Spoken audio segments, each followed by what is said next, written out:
अस्सलाम वालेकुम दोस्तों, आज मैं लेकर आया हूँ एक और वीडियो आपके लिए। लेकिन ये वीडियो कनेक्टेड है मेरी पिछली वीडियो से, जिसमें मैंने आपको बताया था कि आपको यूके आना चाहिए, उसके क्या फ़ायदे हैं, और नहीं आना चाहिए क्योंकि यूके आने से क्या नुकसान आते हैं। उसके बाद मेरे पास काफ़ी सवालात आए लोगों के, और बड़े अजीब व गरीब सवाल भी आए उनमें। लेकिन मैं आपका थोड़ा सा क्लियर कर दूँ मामला कि मैं उस वीडियो में क्या कहना चाह रहा था, तो और उनके सवालात के जवाब भी देना चाहता हूँ मैं। तो कुछ लोगों ने मुझसे पूछा कि वो यहाँ पीआर लेने आना चाहते हैं, यानी कि सिर्फ आना चाहते हैं, मास्टर्स करें और उनको पीआर मिल जाए। तो देखें, पीआर आपको मिलेगा एक टाइम ड्यूरेशन के बाद। मैंने ये देखा कि लोग, बहुत सारे यूट्यूबर्स हैं जो अभी अभी यूके आए हैं, खुद स्टूडेंट्स हैं, और वो कह रहे हैं हाँ जी सब चंगा सी आ जाओ, सब आराम है, कोई नहीं, आपका आराम से पीआर लग जाएगा। तो ऐसा नहीं है। मैं आपको डीमोटिवेट नहीं कर रहा, लेकिन मैं आपको ये बता रहा हूँ कि रियलिटी क्या है। पीआर आपका लग जाएगा बिल्कुल, वो लगेगा आपका 10 साल बाद। अगर आप एज एन इंटरनेशनल स्टूडेंट आते हैं तो आपको यहाँ 10 साल गुजारने होते हैं, फिर आपका जाके पीआर लगता है। और मैंने जो वीडियो बनाई थी उसमें मैंने आपको बताया था कि भाई आप 1 साल का मास्टर्स कर लें, उसके बाद 2 साल का पीएसडब्ल्यू कर लें। तो उससे होगा ये कि एक तो आप इस पॉइंट ऑफ व्यू सोचें कि आप पढ़ने आ रहे हैं। तो जब आप पढ़ने आ रहे हैं तो आपने एक तो मास्टर्स की डिग्री हो गई आपके पास यूके से, फिर आपको 2 साल का वर्क एक्सपीरियंस हो गया यूके से। तो अगर आप वापस बैक होम जाते हो तो आपके पास कह सकते हो कि भाई मेरे पास फ़ॉरेन डिग्री है, फ़ॉरेन वर्क एक्सपीरियंस है, तो आसानी हो गई कहीं पे भी जॉब लेने में या अपना काम करने में। और फिर साथ साथ जब 2 साल आपने यहाँ जॉब की, तो अगर आप 1 साल के कोर्स पे आए हो तो आप पूरी फ़ीस, मुझे लगता है कि आप पूरी फ़ीस अपनी 2 साल में रिकवर कर लोगे। तो एक तरह से फ्री एजुकेशन आपको मिल गई, बाहर वर्क एक्सपीरियंस मिल गया। लेकिन अगर आप पीआर के सोचते आ रहे हैं कि मुझे पीआर चाहिए, तो देखिए उसमें थोड़ा सा इशू है। उसमें ये है कि आप सिर्फ, ऐसा नहीं होता कि 1 साल के बाद आपने 2 साल की जॉब की और आपको पीआर लग गया, ऐसा नहीं है। अब उसमें रास्ते खुल सकते हैं इस दौरान, 3 साल में कोई पॉलिसी चेंज हो जाए या आपको कोई कंपनी स्पॉन्सर कर दे, जो कि बहुत रेयर केसेस हैं। क्योंकि अगर डिपेंड करता है कि आप जिस जॉब में आ रहे हो, जिस फील्ड में आ रहे हो, उसकी यहाँ पे ज़रूरत है भी कि नहीं। अब आप एमबीए वगैरह की फील्ड में आ रहे हैं बिज़नेस की, तो उसमें इतनी ख़ास ज़रूरत नहीं है। अगर आप नर्सिंग में हैं या डॉक्टर हैं या आईटी की फील्ड में, तो फिर भी आपको एक चांस मिल जाता है कि कोई कंपनी आपको स्पॉन्सर कर दे। लेकिन ऐसा नहीं है कि आपने बस यहाँ मास्टर्स किया और कंपनी ने आपको फ़ौरन स्पॉन्सर कर दिया, ऐसा बिल्कुल नहीं है। तो ये तो एक लक की भी बात है, और फिर चांस बाद में आपको क्या पॉलिसीज़ होती हैं, गवर्नमेंट क्या पॉलिसी चेंज करती है, उस पर होता है।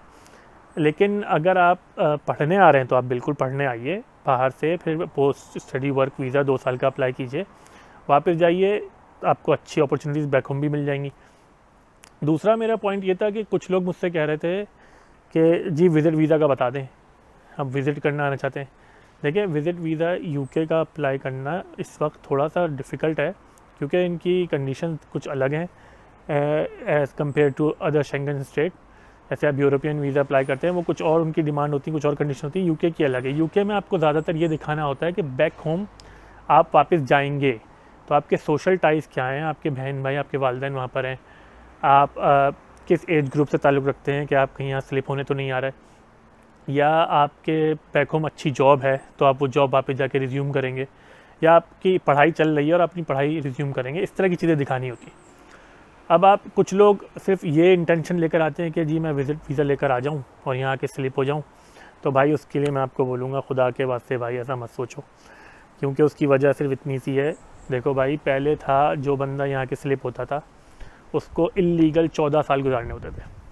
तो 14 ईयर्स आपको यहाँ छुपते छुपाते गुजारने होते थे, वो भी अब बढ़ा दिया गया है, वो अब 20 साल हो चुका है। तो आपको अपनी लाइफ के 20 साल एक डर में गुजारने होंगे यूके में कि भाई मैं पकड़ा ना जाऊँ, मैं इल्लीगल हूँ हर जगह। देखिए, इल्लीगल बंदे की कोई लाइफ है नहीं, ना आप यहाँ ड्राइव कर सकते हैं, ना आप यहाँ हॉस्पिटल जा सकते हैं अगर आप बीमार हो गए।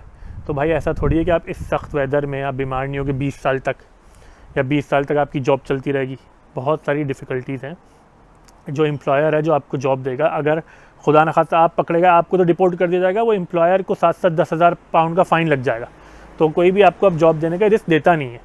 तो ये सोचना कि मैं आके इल्लीगल हो जाऊंगा और कुछ भी कर लूँगा, ऐसा नहीं होता भाई। बहुत सोच समझ के आइए, ये इंटेंशन मत रखिए कि इल्लीगल कोई भी काम करना। इल्लीगल काम कहीं भी काम नहीं आएगा। अब आप इतना सोचें, आप 25 साल की उम्र में आ रहे हैं, 20 साल बाद 45 साल के हो जाएंगे, भाई पूरी जवानी गुजर गई डर में। पूरी जवानी आपने यहाँ मेहनत की, आपको जिस मेहनत के पैसे अच्छे मिल सकते थे एक अच्छे वर्क वीज़ा में, वो आपको मिलेंगे नहीं। तो पूरी ज़िंदगी बर्बाद है, वापस आप जा नहीं सकते। इस पूरे टाइम ड्यूरेशन पीछे खुदा न खास्ता कोई ट्रेजिडी हो जाए या किसी की बहन भाई की शादी हो रही है, आप कुछ अटेंड नहीं कर सकते, तो वो ज़िंदगी बिल्कुल बेकार है। तो ये मत रखिए अपने दिमाग में। फिर एक और चीज़ है, लोग कहते हैं कि टीयर 2 में 25,000 पाउंड्स की जॉब मिल जाए। देखिए उसकी भी मैं आपको रियलिटी बता देता हूँ। अब यहाँ जो लोग जो यहाँ के ब्रिटिश बॉर्न है हमारे देसी, उनकी एग्जांपल लेता हूँ मैं आपको। वो यहाँ पैदा हुए, यहाँ की उनकी एजुकेशन हुई, फिर उनकी यहाँ पे जॉब लगी, फिर अब उन्होंने बैक होम किसी से शादी की, और अब स्पाउस वीज़ा में उन्हें बुलाने के लिए 18,600 पाउंड पर ईयर कमाना है। अगर वो ये कंडीशन पूरी करते हैं तभी वो अपने स्पाउस वीज़ा पे अपना स्पॉन्सर करके अपनी स्पाउस को बैक होम से बुला सकते हैं। तो वो लोग जो शुरू से पैदा यहीं हुए, पढ़ाई यहीं की, उनकी जॉब में भी आप देखें कि वो लोग भी 18,600 अक्सर लोग नहीं कमा पाते। उस पर भी उनको ओवर टाइम करना होता है या सेकंड जॉब करनी होती है, तब जाके उनके 18,600 पाउंड पर ईयर जाके बनते हैं, तो अपनी स्पाउस को बुला पाते हैं। अब आप ये समझें, आप आ रहे हैं वहाँ बैक होम से, यहाँ आके आपने एक मास्टर्स कर लिया, तो क्या आपको लगता है कि आपको एकदम से 25,000 पाउंड की जॉब लग जाएगी? ये बिल्कुल ऐसा है कि आप पाकिस्तान में मास्टर्स करें और आप निकलते बोलें जी मुझे 3 लाख की जॉब चाहिए। ऐसी बात है, जो होता नहीं है। तो इस चीज़ों को ध्यान में रखिए, ये इतना आसान नहीं है। अच्छी तरह अपनी आप रिसर्च कीजिए।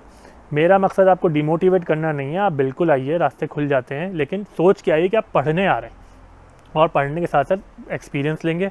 उस दौरान अगर कोई चीज़ हो जाती है तो बिल्कुल वेल एंड गुड, नहीं होती तो पढ़ाई करके भाई आपके पास डिग्री है, आपके पास वर्क एक्सपीरियंस है। इसके अलावा अगर आपको किसी भी किस्म की इन्फॉर्मेशन चाहिए तो आप बिल्कुल मुझसे कमेंट करके पूछ सकते हैं। मैं आपको बिल्कुल डिमोटिवेट नहीं कर रहा कि भाई यूके नहीं आओ, मैं सिर्फ आपको सही गाइडलाइन देना चाह रहा हूँ, सही सिचुएशन बताना चाह रहा हूँ कि क्या है, ताकि जब आप दिमाग में एक चीज़ रख कर आएँ तो यहाँ आके आपका ड्रीम टूट ना जाए। तो आप प्लीज़ मुझसे कमेंट कीजिए, मुझसे सवाल कर सकते हैं, मैं आपको सही गाइडलाइन दूंगा।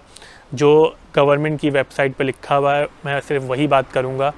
दूसरे यूट्यूबर की तरह मैं आपको सुनहरे ख्वाब नहीं दिखाना चाहता, मैं सही आपको चीज़ें पहुंचाना चाहता हूं आप तक, ताकि उसके बाद डिसीजन आपका हो। तो प्लीज़ आप कमेंट कीजिए, और डिमोटिवेट होने की ज़रूरत बिल्कुल भी नहीं है। आप अपनी अगर सिम्त सही रखेंगे, डायरेक्शन सही रखेंगे तो इंशाल्लाह आप ज़रूर कामयाब होंगे। प्लीज़ वीडियो को लाइक कर दीजिए, चैनल को सब्सक्राइब कर दीजिए, और कोई सवाल हो तो बिल्कुल पूछिए, मैं उसका पूरी कोशिश करूँगा कि आपको जवाब दूँ। Thank you.